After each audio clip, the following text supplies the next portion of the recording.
Salve, salve, rapaziada! Rafa, Universo Botafogo na área, tomando um cafezinho, porque só a base de café e muita reflexão para falar de Botafogo no momento.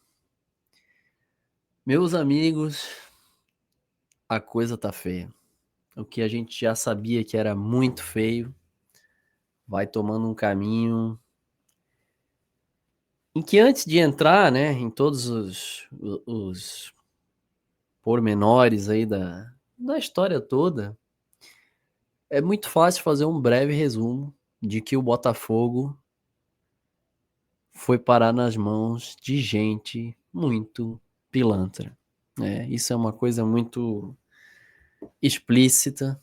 E aí vem a negação de boa parte da torcida que não adianta, gente. Tem gente que você fala, explica, mostra, resume, e a pessoa ela não quer entender ou ela não quer saber, né? Existe aí uma série de reportagens aí que foram colocadas por partes, no Twitter, inclusive, também, mas no jornal o Globo, pelo Rafael Soares, e ele conta, né, várias coisas sobre os bastidores dessa história toda, até chegar onde estamos hoje, nessa briga judicial, nessa confusão toda. E ele traz uma coisa que, inclusive, eu retuitei ontem, que a gente tinha falado muitas vezes aqui nas lives. Eu tinha perguntado, eu tinha tocado algumas vezes nesse assunto de que, o Carlos também, de que a gente questionava de como que o Botafogo tinha sido colocado como garantia, porque isso não era possível, né? Não era possível porque o Botafogo foi vendido para a pessoa física do Textor, né? O Textor compra o Botafogo como um investidor, e não a Ares, não o grupo Eagle, né, que ele monta depois. Para que o Botafogo fosse colocado como garantia quando ele faz a holding e pega aquele empréstimo absurdo para comprar o Lyon, a gente sempre questionava que alguém tinha que ter feito isso, né? Tinha que ter dado o aval para ele. E aí o Rafael traz aqui, eu não coloquei na tela aí porque achei melhor ler. O Textor precisou articular internamente a aprovação da penhora, já que o acordo de acionistas impunha barreiras ao uso das ações como garantia e o documento exigia aprovação prévia por escrito do Conselho de Administração da companhia Botafogo. Em 5 de janeiro de 2023, na Assembleia Geral Extraordinária da SAF, o presidente do Clube Social Dorcésio Melo renunciou formalmente às salvaguardas previstas nos artigos 7 e 8 do Acordo de Acionistas para que o clube fosse usado como garantia do empréstimo bilionário. E aí tudo se explica como que o Botafogo pôde ser colocado como garantia. Vale aqui ressaltar, falando sobre isso, para vocês terem uma plena noção também de como não tem santo nessa história. Não tem santo nessa história. Porque isso aqui é de uma canalice muito grande, em que todos esses investidores que aí estão brigando, que um acusa o outro e tal, todos eles estavam também por trás disso daqui, né? Então não tem santo. Como a gente, gente, eu falo isso todo dia. Não existe santo no futebol. O futebol é um meio podre de gente pilantra. Isso a primeira coisa que tem que vir na cabeça de todo mundo é isso. Vocês estão sempre falando de gente pilantra, né? Aí tem outras coisas que o Rafael traz aqui, inclusive ele traz na parte hoje, na parte 3 que ele publicou hoje, que ele coloca aqui que conta ainda que em junho de 2024 o Conselho de Administração da SAF aprovou a venda de Luiz Henrique, então o melhor jogador do elenco, ao Lyon, por 28,5 milhões de euros. A decisão inclui a antecipação do pagamento por uma instituição financeira com deságio. O adiantamento dessa grana foi usado por Textor para tentar socorrer os cofres do Lyon, ameaçado de rebaixamento pela Liga Francesa, lá do DNCG. Apesar do negócio, de negociado, Luiz Henrique seguiu jogando no Botafogo até o fim de 2024. Ou seja, a coisa é tão vergonhosa, é tão escabrosa, são tantas as canalices, que o Luiz Henrique já estava vendido ao Lyon, gente. Em junho de 2024.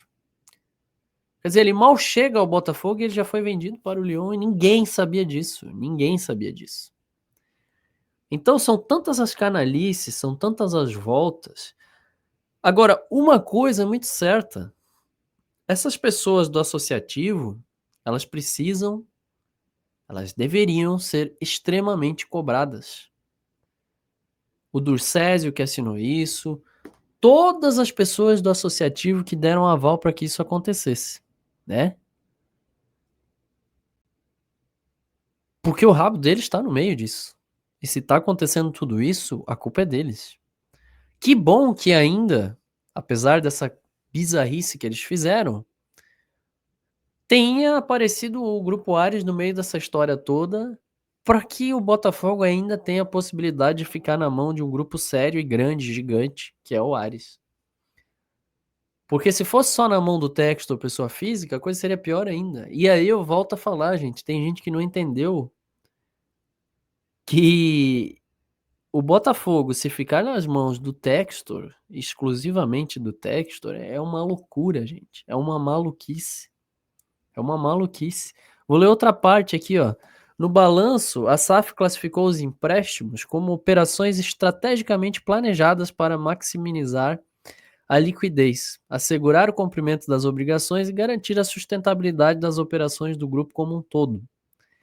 Em outro documento, porém, o CEO Tairo Arruda reconheceu que as transferências prejudicaram o Botafogo. Em carta enviada ao Lyon em julho para cobrar mais de 120 milhões de euros emprestados desde 2023, 120 milhões de euros. Arruda admitiu ter vendido Luiz Henrique, Igor Jesus e Jair em condições desfavoráveis, aceitando taxas de transferência materialmente inferiores ao valor de mercado desses jogadores, apenas para que os valores fossem remetidos à França. A carta também expôs inconsistências no caixa único. Segundo a tabela anexada, o Botafogo enviou... Isso aqui é muito grave. O Botafogo enviou 38 milhões de euros ao Lyon no segundo semestre de 2024. Esse valor, no entanto, não aparece no balanço do clube francês, que é listado em bolsa desde 2007 e tem obrigações de transparência com seus acionistas. E no documento do Lyon, o campo dívidas financeiras referente ao Botafogo está vazio. Ou seja, oficialmente não há registro desses empréstimos. E como eu já falei outras 1000 vezes aqui, esse dinheiro não voltará para o Botafogo, meus queridos. Não voltará. Aliás, esse dinheiro deve estar no bolso de alguém que eu não sei quem, né? De alguém deve estar. Meu é que não é. Então, assim, cara, é uma canalice de tanta gente, cara. É um negócio tão.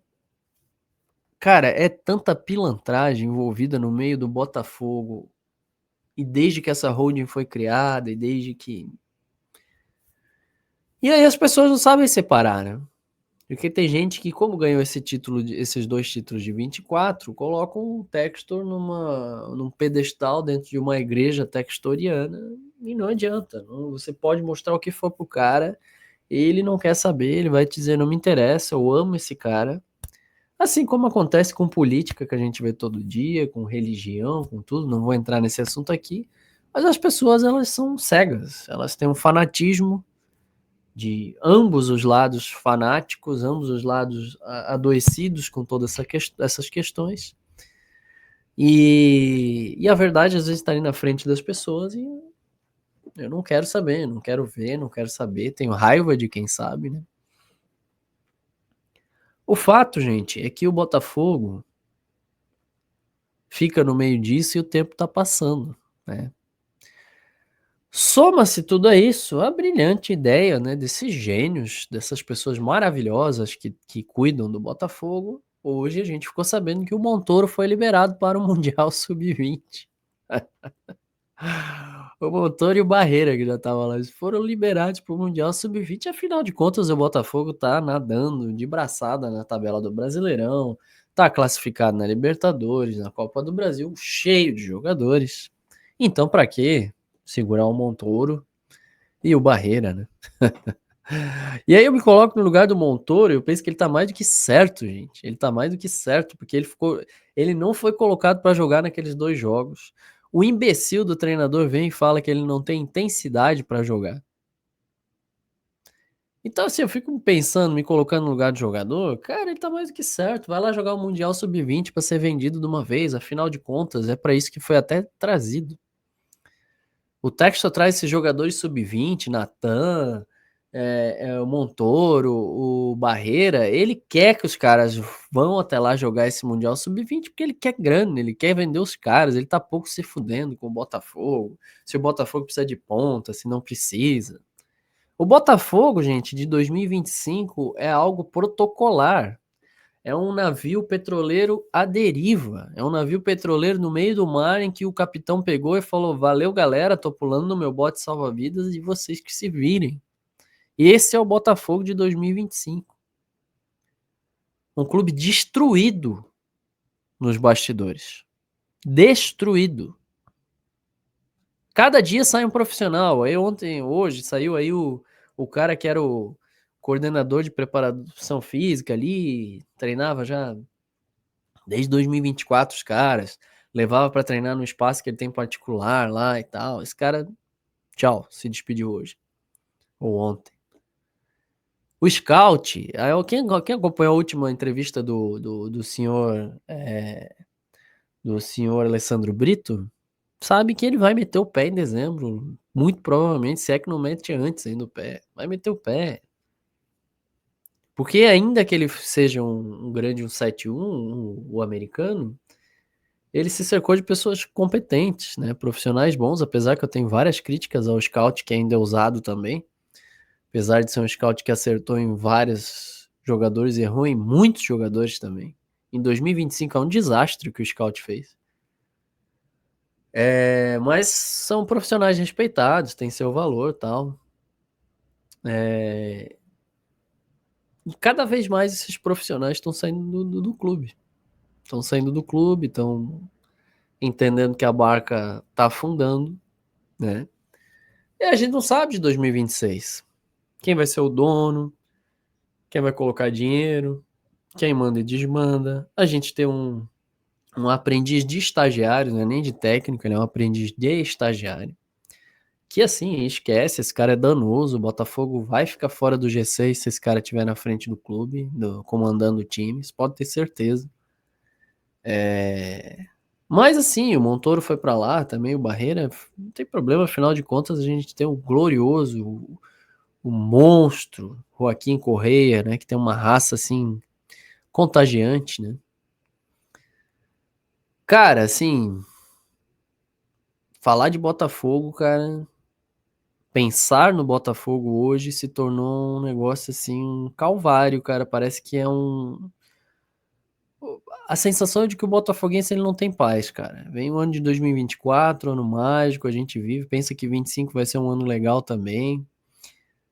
E eis que o mundo desaba sobre nossas cabeças, o castelo de areia do Textor, né? Vai desmoronando, como é o título da live.